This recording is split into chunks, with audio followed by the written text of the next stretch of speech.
के मारे भोलेनाथ ने श्राप दे दिया, जाओ तुम्हारी अब कहीं भी पूजा, पृथ्वी पर पूजा नहीं होगी। तो ब्रह्मा जी का किसी ने मंदिर देखा है? विष्णु भगवान का, भोलेनाथ का तो सबने देखा होगा, लेकिन ब्रह्मा जी का किसी ने नहीं देखा होगा मंदिर। उनका मात्र कितने एक मंदिर है जहाँ है, पुष्कर में, बोले ब्रह्मा जी का। तो ब्रह्मा जी ने उनके क्रोध को शांत करने के लिए विष्णु जी के सहित श्री ब्रह्मा और विष्णु जी ने हृदय में उनकी पूजा की। इस पर औगड़दानी भोले बाबा भी प्रसन्न हो गए। अच्छा, भोलेनाथ से बड़ा भैया क्रोधी भी कोई नहीं है और उनसे बड़ा भैया कोई दयालु भी नहीं है। इस पे एक कथा याद है, जो ब्राह्मण होता है, ब्राह्मण भी उसी प्रकार होता है, बिल्कुल दयालु। अगर कोई उनका अच्छा मन का भगत मिल जाए तो बड़े दयालु हो जाए। तो अगर मन का कोई जजमान ना मिले तो भैया खूब वापस सेवा करवा भगवान की और खुद की। उसी प्रकार भगवान ने इस जगत में किस लिए भेजा हमको, कि यहाँ जाके हम भगवान का भजन करेंगे।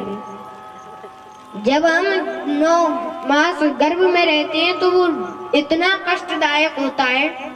हम भगवान से प्रार्थना करते हैं, हे प्रभु आप हमें इस कष्ट से निवृत्त करो। हम जैसे ही संसार में पहुंचेंगे आपका भजन करेंगे। और जैसे ही आप संसार में आए, किसके पीछे भागने लग जाते हैं? माया के पीछे। अच्छा, एक बात बताओ, आदमी संपत्ति, गाड़ी, घोड़ा, बंगला रख के चला जाता है, महंगे महंगे कपड़े पहनने का शौक है कि नहीं? सबको महंगे महंगे कपड़े पहनने का शौक होता है। जब जाते हैं तो कोई कपड़ा संग में जाते हैं तो ऊपर पहन लेंगे अच्छे कपड़ा, कोई संग में एक हाथ जोड़ी कपड़ा जाते हो कि ऐसे कपड़ा आते हो कि जो भैया संग में ऊपर ही जाएंगे, सभी यही रहेंगे, फिर भी हम उन्हीं के पीछे दौड़ते हैं। एक मनुष्य ही ऐसा है कि जो सब कुछ जानता है कि आजकल हम जन्मदिन मनाते हैं कि भैया अब तो हम 1 साल बड़ी हो गए, 11 से 12 साल के हो गए।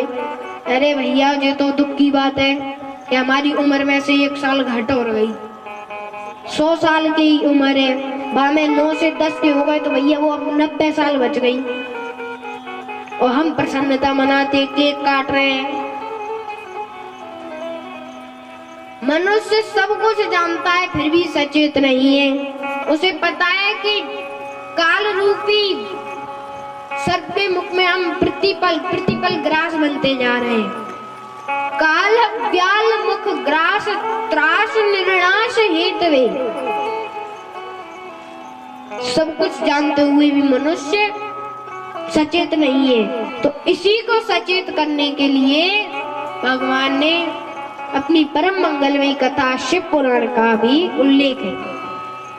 शौनकादिक ऋषि कहते हैं, हे सूत जी महाराज, आपके पास करोड़ों सूर्य के समान, करोड़ों सूर्यों के प्रकाश के समान आपके पास ज्ञान है। उसमें से प्रभु एक सूर्य की मात्र एक किरण बराबर हमें कुछ ज्ञान दे दीजिए, मात्र एक किरण बराबर। श्री सूत जी महाराज ने ऋषियों को श्रीमद् भागवत महापुराण का श्रवण कराया और आज शिव पुराण का भी श्रवण करा रहे हैं। भोले बाबा की भैया इतनी वो है लीला कि जैसे भागवत होती है। भागवत कितने दिन की होती है? भागवत कितने दिन की होती है? 7 से ना तो 8 हो सके और ना 6 हो सके। लेकिन शिव पुराण ऐसा है कि भैया 2 दिन करवा लो, 5 दिन करवा लो, 11 दिन करवा लो, 21 दिन करवा लो, 31 दिन करवा लो, 51 दिन करवा लो। भोले भगवान की तो ऐसी कथा है क्योंकि भगवान भी भोले और भक्त और भोले मिलना सुबह गई बात।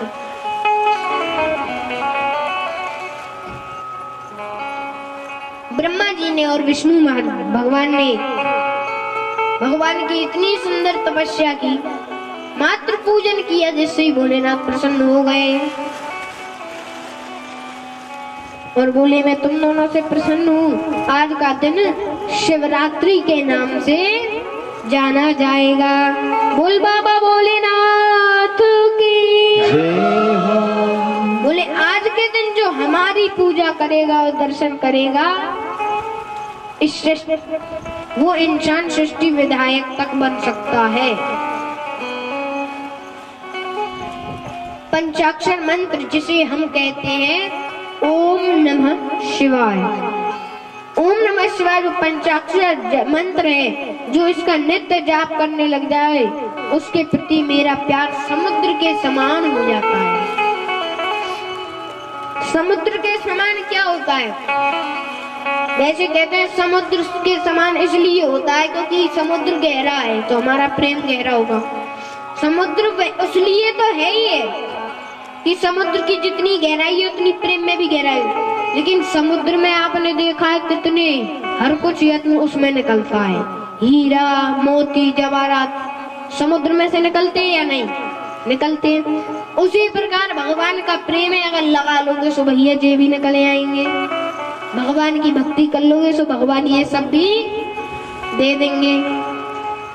अब आदमी चाहता क्या है कि हम कर्म ना करें, पेड़ ना लगाएं, डायरेक्ट फल खा ले। ऐसा होता है कभी? मनुष्य तो ये चाहता है। आजकल जहां तक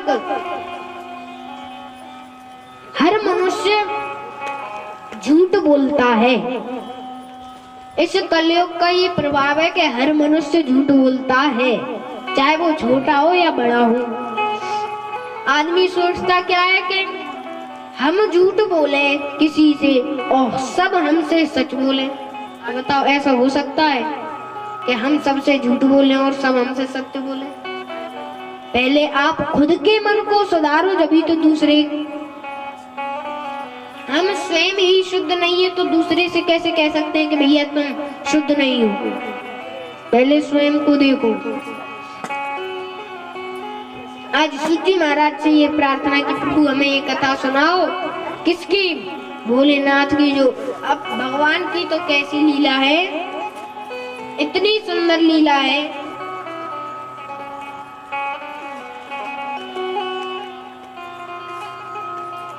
भगवान की लीला ऐसी होती है कि इस जगत में भगवान कहते हैं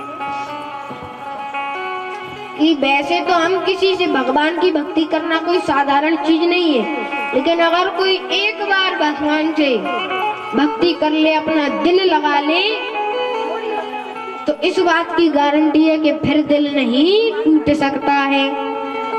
इस जगत में अगर किसी में दिल लगाओगे, प्रेम करोगे, अपने बच्चे से, माता पिता से, किसी से ज्यादा प्रेम लगाओगे, और जब उनका अंत समय आ जाएगा, और जब मृत्यु उनकी हो जाएगी, उसके बाद कितना दुख होता है। अगर प्रेम करना है तो उनसे करोगे जिनका भगवान से अगर प्रेम करोगे तो गारंटी है कि आपका प्रेम टूट नहीं सकता।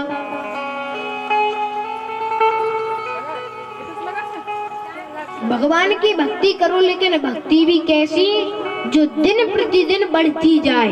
ये नहीं कि भैया भगवान के भक्ति वो नहीं होती कि मंदिर में जाके बैठो तो वो भक्ति है। भगवान को मन से भजो, वही भक्ति है। उसी प्रकार भक्ति भी ऐसी हो जो दिन प्रतिदिन बढ़ती जाए। भगवान ऐसे हैं भोले बाबा, अगर आप उनसे कुछ मांगेंगे तो गारंटी ले रहे हैं, अगर कुछ देर भी भगवान की आप सेवा करोगी, अगर कुछ मांगोगे तो मिलेगा। लेकिन इस बात की भी गारंटी है कि फिर आपका भगवान से प्रेम कम हो जाएगा। वो प्रेम नहीं रहेगा भगवान के और आपके बीच में। अगर कुछ मांगोगे, अगर नहीं मांगोगे तो इतना सारा मिलेगा कि आप रख नहीं सकते हो उसे।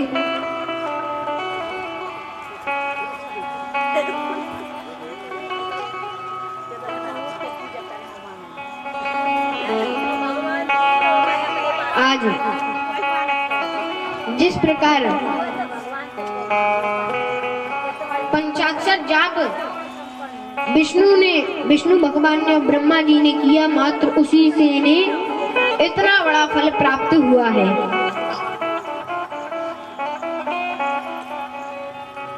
और जो आप अभी ये शिव पार्थिव निर्माण कर रहे हैं, इसका महात्म क्या है? जिस प्रकार गंगा सभी नदियों में श्रेष्ठ है, देवताओं के भी देवता कौन है? भोलेनाथ, वो श्रेष्ठ है। उसी प्रकार देवताओं में श्रेष्ठ है अच्युत भगवान, और उसी प्रकार लिंगों में श्रेष्ठ है पार्थिव लिंग। जो भी अगर इनका निर्माण करता है, एक बार ही निर्माण से धन्य हो जाता हो। भगवान की लीला तो ऐसी, अब की बार एक बार नहीं, दूसरी बार नहीं, तीसरी बार से पार्थिव निर्माण हो रहा है। बोल शंकर भगवान की आज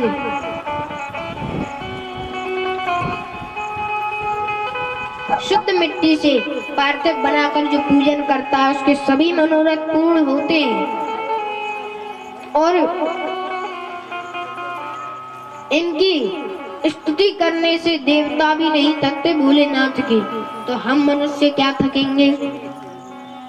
जो बेलपत्र के मूल में जो बेलपत्र भगवान पर चढ़ाता है, क्या बेलपत्र, जो बेलपत्र भगवान पर चढ़ाता है, उसके जन्म जन्मांतर के पाप नष्ट होते हैं। क्या?